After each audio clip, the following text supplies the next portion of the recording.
બાપજીશ્રી કહે છે, અસ્થૂળથી લઈ સ્થૂળ, સૂક્ષ્મ કારણ અને મહાકારણ આ ચાર દેહો સુધી જીવ માત્ર કર્મથી બંધાય છે. ચાર દેહો સુધી કર્મ થાય છે અને ચાર દેહ સુધી જીવને ચાર તત્વોનો અંત આવે.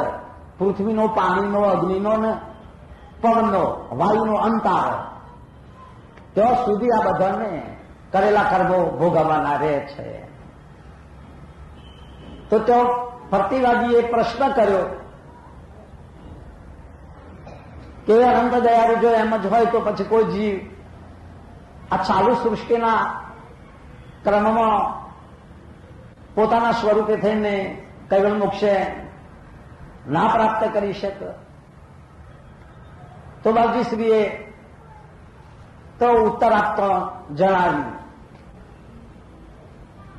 કે તમે અશુભ કર્મો નહીં કરતો, અશુભ કર્મનો ત્યાગ કરો અને અસ્થૂળથી લઈ અને મહાકાળ આ ચાર દેહ સુધી તમે શુભ સત્કર્મ કરવાનો આગ્રહ રાખવાનો, સત્કર્મો જ કરો તો જન્મો જન્મમાં તમને સુખનું સુખ જ મળ્યા કરે.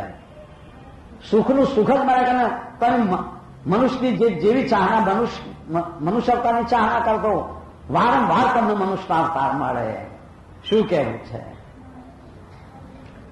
પણ આપણે એવા સારા સત્કર્મો કરવા પડે. આપણે બુરા કર્મો કરતા જ નથી તો આવે ક્યાંથી? જેવું જમીએ તેવો ઓડકાર આવે છે, જેવો સંકરી તેવો રંગ લાગતો હોય છે. એ દ્રષ્ટાંતમાં ન્યાય આપણે જેવા કર્મ કરીએ ને તે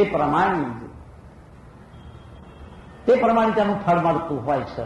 એટલે આ રીતે